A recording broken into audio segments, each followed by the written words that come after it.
of owning a cafe, and other heroic deeds.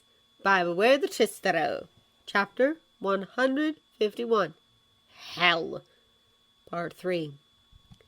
Smiling for the cameras, his form one of many costumed and suit-clad bodies upon the wide-spanning stage offered to them for their final press junket, Yagi Aizawa Toshinori gave a relieved wink and flipped the peace sign at Mirai as they were ushered towards the plethora of white-clothed desks. They were arranged in a semicircle which spanned the stage, set up for the number one and their associates, their hero names emblazoned in a variety of languages overhead. God, it had felt like a lifetime since the final set of signatures were placed. However, it was only 11:17, and after years of phone calls, online conferences, meetings, and the like, the treaties for the United League of Pros had been witnessed, stamped, and signed by various delegates, representatives, and ambassadors from across the unified nations. There were literally thousands of names, all cast in the characters, scribbles, and ink splashes of the person's mother tongue, and that was before every hero who pledged themselves to the international roster stepped in to confirm their allegiance. And sure, the majority of them probably would have loved nothing more than to kick back, relax, and make their respective ways home, but that was not to be. For now it was time to pay the piper, so to speak, because the press had made a lot of this good work possible, hadn't they? They'd bullied reluctant politicians, they'd held their civic leaders to account, they'd convinced activists and analysts alike to get on board. Therefore, it was only fair that they got to ask their questions, that they got to sate their hunger for small bits and pieces of their lives to share amongst themselves and others, wasn't it? Harbinger, is it true that you're dating the Venezuelan hero Demasiado Caliente? Alucard, can you and Hellsinger put your long-standing rivalry to one side and finally work together for this good cause? Lady Liberty, are you in fact Captain Celebrity's secret love child? And as tedious as some of the questions were, he found himself in much too good a mood to be truly bothered by such things.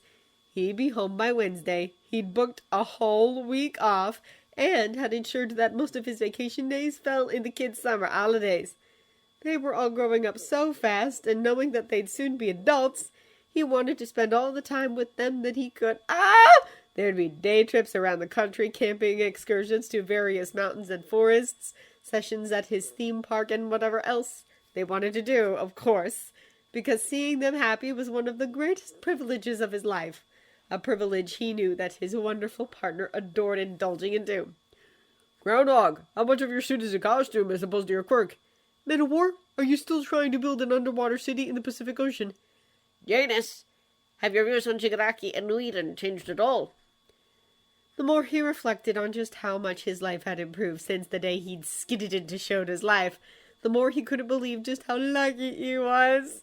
And now that this superhero team was finally off the ground, he could start to pay real considerate thought to finding his successor. A person who could take One for All and develop it further, help it to connect to even more people from around the world. He was hoping that the two young people he had in mind would be receptive to his hopes at least. Not that he wanted to push things. He and his lover, after their last shared encounter with All for One, had spoken about his powers at length.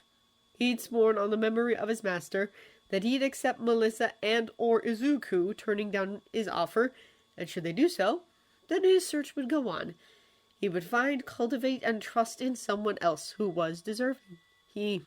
All Might, is it true that you've moved your main offices to a site closer to UA High School in Musutavu, Japan? And would it also be fair to say that that city has become your official homestead, because that's where your career began? Blinking out of his thoughts, his smile broadening, he was about to throw the enthusiastic answer he'd been practicing at the journalist before a flag of recognition flew across his mind. Wait, why was Tokuda Taneo asking him a question? He was a freelance photographer, wasn't he? Yes, that's correct, he replied, his brows lifting a fraction as his keen eyes took in the man's overall appearance. He looked harrowed. Upset? Flicking his gaze to Mirai, Toshinori felt himself becoming a little unsettled, especially when the man refused to step away from the questioner's podium, their eyes locking. Do you have any comment about the potential abduction of one of its citizens? Feeling as though the wind had been knocked out of him, the #1 pro of Japan was stood and waving off the security guards who moved to wrestle Takuda away from where the journalists were allowed to stand. The queue of reports behind him and the veritable sea of onlookers within the huge conference room, muttering and mumbling in surprise. Abduction, he pressed, the girly-like male swallowing thickly whilst nodding his face paling. This is breaking news from back home. He nodded, some of his fellows whispering and jotting notes on their phones and tablets. The police force will be making an official statement in an hour, and investigations are already underway. He furthered, his Adam's apple bobbing in a way that suggested fear, worry, and anxiety. Shit, was it someone he knew? Was it someone they knew? Wait. The missing man is a rookie pro hero, Omae-san. My sources say that you've worked with him, and I'm sure that his agency will be trying to contact you. He continued after a breath. Oh, God. Oh, no. No. Please. His name is Eraserhead. Over the ringing in his ears, the thundering of his heart, and the pounding in his head, Toshinori could just about make out Marai thanking Takuda for the information. He could feel the other's hand upon his shoulder. Words along the lines of, an excellent pro, an underground hero with a family who'll want him home as soon as possible. Yes, he has worked for both of our agencies. If you'll please excuse us. This appears to be a time-sensitive matter, and not one that we'll be seeing to personally. Filtered through the pure, unadulterated horror, threatening to topple him over. Then he was walking. There were cheers, shouts of good luck, whoops calling for retribution, hopes for Eraserhead's well-being. He was numb. Spikeson, I love you. His feet were moving one in front of the other, and he knew that there were people all around him. I love you. He could feel his wedding ring beneath his classic white glove. It was burning. He was sure of it. Need our phones. How soon can you get a jet ready? Captain Celebrities is prepped up, calling his people now to... How had this happened? This couldn't be real. I love you. Toshi? Oh. I love you. Oh, God. He never texted back. Toshi! Balking, he found his best friend stood directly before him, those golden eyes meeting his as they stood in some wide, innocuous corridor with members of their agencies crowded around them. He tried his knees, buckling. Toshi! The younger man gasped, his hands reaching out to steady him. I can't use my quirk again until tomorrow, he breathed. I was asked to make sure that a certain delegate would sign off on the treaty. He apologized, his head shaking. It'll take hours to get home. We need to contact David. No! He breathed, his horror giving way to the betrayal. He still felt his head shaking. But this could be Shigaraki's doing. David, he's joined him. We can't risk getting him involved, he murmured, his hands gripping into fists. Because even if All for One hasn't taken my... He choked out. Should he find out he's missing, then... He cut off, his resolve returning. Come on. We need to get moving.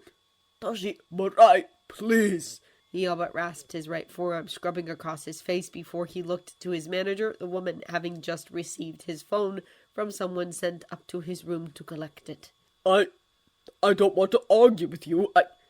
Then you won't.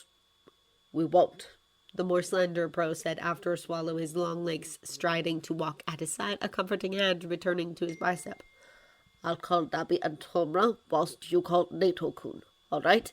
Whenever Hari-san came to collect her from the room she was trapped in, it was never for anything good. Now mind your manners and behave yourself, Eri. This is the third person Chisaki-san has had to find to look after you. Isn't that right? So unless you want more blood on your hands, you'll not try running away again, will you? Flinching a little, her trembling left hand ensconced by his gloved one, she nodded. She tried to be good. She didn't want people to get hurt, killed because of her. She hated herself for being scared, for not being the good, brave girl she was supposed to be. The kind of girl who was meant to want to help Chisaki-sama. The kind of girl who could withstand the pain, the loneliness, the horror of the dangerous, monstrous power she held. She knew that it was something that could help him, to help the world, to help her grandpa, the only person who'd been nice to her after Daddy went away, after Mommy screamed at her, after she called her a demon, after she was brought here. Okay, here we are. You're gonna call him Papa, alright? It's your job to make him like you. It's up to you to make sure he wants to stay here to look after you, alright? Sucking in a deep breath, Aerie swallowed it down before nodding, her body tremoring despite herself as some form of primal instinct told her to hide behind the uncaring man's leg as he knocked upon a door. Come! She just hoped that she could be good from now on.